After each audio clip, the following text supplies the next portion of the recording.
पश्चिम बंगाल में टीएमसी के भीतर मची रार की आंच अभी ठंडी भी नहीं हुई थी कि अब महाराष्ट्र की सियासत में भूकंप के संकेत मिलने लगे हैं।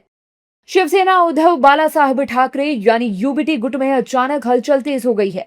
पार्टी को बगावत से बचाने के लिए उद्धव ठाकरे ने आनन फानन में अपने सभी सांसदों की एक बेहद अहम बैठक बुलाई है। शिंदे गुट ने दावा किया है कि शिवसेना यूबीटी के 7 सांसद हमारे संपर्क में हैं, जिसके बाद राज्य की सियासत पूरी तरह से गर्मा गई है।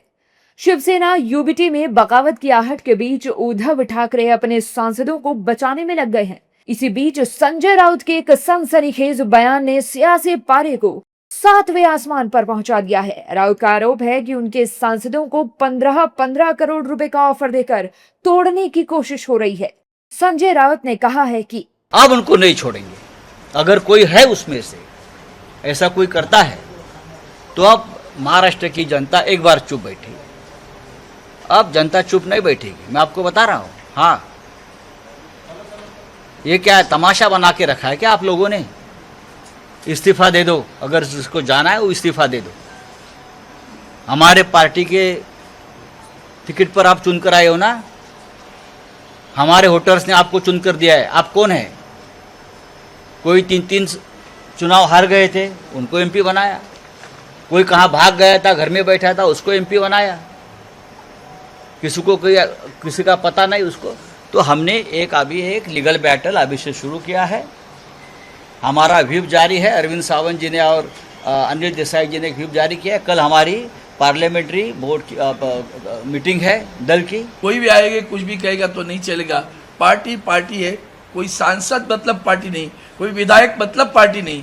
पार्टी सांसद विधायक उसके बावजूद भी पार्टी के केडर से बनती है और वो पार्टी के तहत आज जो कुछ है हमने अब तक किसी का हमें फोन नहीं है, ना किसी ने कहा कि हम जा रहे हैं, ना किसी ने ऐसी खबर दी है। इसलिए कल अभी जैसे आदरणीय राउत साहब ने कहा कि कल हमने पार्टी की मीटिंग रखी है तो हमने उसका भी जारी कर दिया है। शिवसेना यूबीटी की बैठक और संजय राउत के बयान के बाद अब दूसरे विपक्षी दलों के नेताओं ने भी सत्ता पक्ष को जमकर घेरा है। विपक्षी दलों के नेताओं का कहना है कि इस पर न्यायालय को ध्यान देना चाहिए कि इस तरह से पार्टियों को क्यों तोड़ा जा रहा है। देखिए, इस बात को बहुत दुख है और संविधान में इन चीज़ों के प्रावधान आना चाहिए। कम से कम न्यायालय को अपनी आँख खुली रखनी चाहिए। न्यायालय की आँख की पट्टी जरूर बंदी है, लेकिन कानून अंधा नहीं होता है। उनको भी देखना चाहिए कि खुलेआम पार्टियों को तोड़ा जा रहा है, खुलेआम उनको लूट दी जा रही है। चुनाव के बाद उन पर ईडी सीबीआई का शिकंजा चलाया जा रहा है और उच्चतम न्यायालय और हमारे संविधान निर्माता शांत बैठे हुए हैं। इस बात का सबसे ज़्यादा इस पीढ़ी को दुख है। आप देखने चाहिए, पहले वो कहते थे 50 खोके एकदम ओके, अभी आ गए हैं 15 खोके एकदम ओके तक। आज देश का युवा रास्ते पे उतरकर प्रोटेस्ट कर रहा है। नीट का घोटाला देखिए, सीबीएसई का घोटाला देखिए, बढ़ती हुई बेरोजगारी देखिए, ये देश की समस्याएं। इन सब को छोड़कर भारतीय जनता पार्टी और उसके अलायंस पार्टनर क्या कर रहे हैं? एमपीज खरीद रहे हैं, बेच रहे हैं, एमएलए खरीद रहे हैं, बेच रहे हैं। ये देश की डेमोक्रेसी के लिए अच्छा नहीं है। संजय राउत का 15 करोड़ रुपए वाला बयान और शिवसेना यूबीटी की बैठक को लेकर सत्ता पक्ष ने बिना देर करते हुए विपक्ष को करारा जवाब दिया है।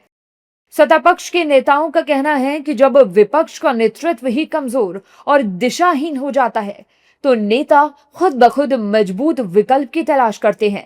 इसमें किसी लालच की जरूरत नहीं होती। कुछ लोग अगर नेतृत्व से नाराज है और अगर उनका कोई मन मुटाव वहां पर है, क्योंकि वहां पर तो सब ऑनलाइन ही ऑनलाइन है और हमारे नेता जो है वो कंटिन्यूअस ऑफलाइन लोगों के बीच में रहने वाले नेता है और ऐसे नेतृत्व को लोग पसंद करते हैं।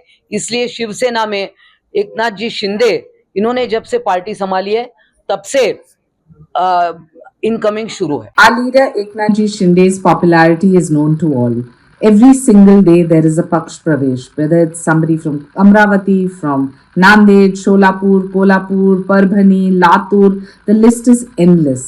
And this is because of the good governance model. So I think rather than using words like Operation Tiger and speculating, do understand the only operation he conducts is that for the development and progress of the state of Maharashtra.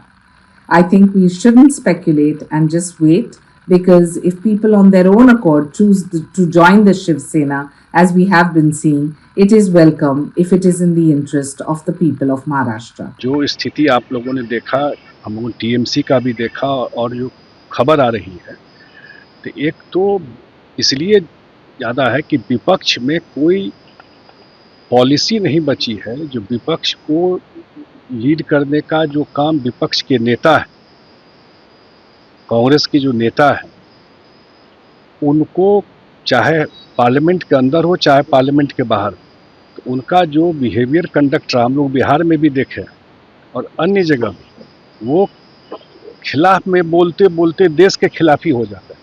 आरोपों और प्रत्यारोपों के इस सियासी दंगल के बीच उद्धव ठाकरे खुद मोर्चे पर डट गए हैं। पार्टी द्वारा बुलाई गई इस आपात बैठक में हर सांसद की नब्ज टटोली जा रही है ताकि टीएमसी जैसी स्थिति महाराष्ट्र में ना दोहराई जा सके।